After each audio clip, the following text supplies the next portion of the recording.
Alam mo bang may nuclear power plant ang Pilipinas? Na bilyon-bilyon ang nagastos? Pero ni minsan, hindi napaandar? Ito, ang Bataan Nuclear Power Plant, ang isa sa pinakamahal na proyekto ng Pilipinas sa kasaysayan. Hay nako mare, kung hindi ipinasara yung power plant ni Marcos sa Bataan, wala na sana tayong binabayarang kuryente ngayon. Nako, sinabi mo pa. Pinasara yan ni Cory Aquino para palabasin na walang nagawang maganda si Apo Makoy.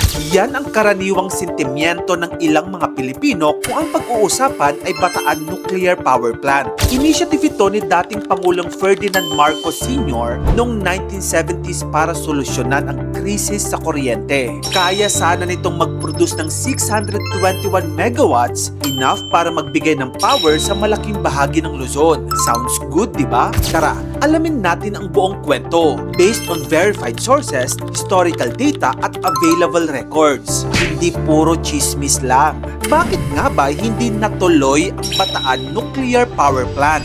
Well, ang unang rason, safety issues. Noong 1979 kasi, may nangyari sa US, which is the 3 Mile Island accident. Ito ay isang nuclear accident sa Pennsylvania noong 1979, kung saan nagkaproblema ang cooling system ng reactor nila doon. Nag-overheat ito at nagkaroon ng meltdown. Because of that, kinatakutan ito worldwide dahil ang radiation ay may long-term effects. May mga radiation na aabutin ng dekada at siglo kahit libong taon bago tuluyang mawala. Kaya sa matinding nuclear accident, may mga lugar na required talagang abandonahin. Dahil dyan, mas naging istrikto ang pag-check ng nuclear power plants. In fact, si Ferdinand Marcos Sr. mismo ang nagsabi na ang mismong design ng planta ay tinukoy na not safe at potential hazard sa publiko. Hindi chismis yan ha, based sa letter of instruction number 957 ni Marcos mismo. Maliban dyan, ayon sa mga reports, may 4,000 plus defects ang planta. So parang ganito lang yan, imagine mo to. Sasakay ka ba ng eroplano? Kung sasabihan ka na may libo-libong sira yung eroplano, hindi di ba? Parang ganyan din yung power plant. Ang pangalawang rason bakit isinara ang Bataan Nuclear Power Plant ay ang delikadong lokasyon. Ayon sa studies at reports, may concern sa earthquake at volcanic risk sa mismong area. Malapit din ito sa native volcanic system. Ibig sabihin, hindi siya ideal location para sa nuclear power plant. At opo, noong 1999, sumabog ang pinatubo na lalo pang nagpatibay sa takot ng tao. Ang isa pang rason, overpricing at korupsyon. Ito yung masakit.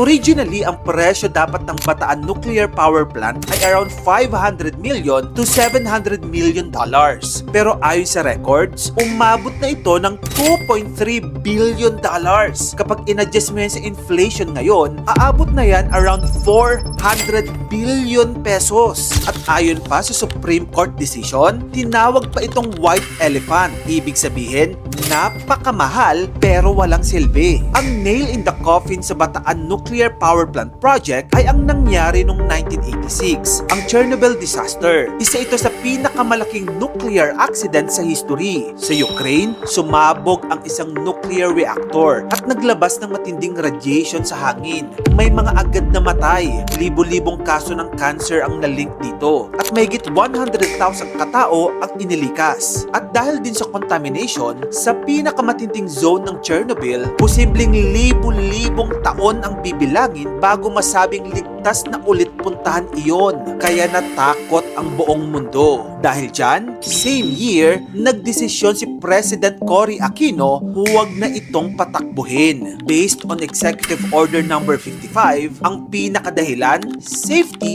and economy. Meaning, delikado na nga, lugi pa financially. So uulitin ko, bakit nga hindi natuloy ang Bataan Nuclear Power Plant? Libo-libo ang defects, may risk sa location, overpricing at corruption issues, at natakot ang buong mundo sa mga posibleng aksidenteng mangyari dito. Yan ang dahilan at sana wag tayong maniwala basta-basta sa mga fake news na nagkalat. Ang Bataan Nuclear Power Plant ay isang malaking paalala na hindi sapat na maganda ang plano kung sablay naman ang execution. Kung gusto mo pa ng magayto pang klaseng contents, dito lang yun sa channel ko kaya follow ka na. Mag-subscribe ka na rin sa aking bagong YouTube channel. Yun lang, maraming salamat sa panonood mga kamagkano.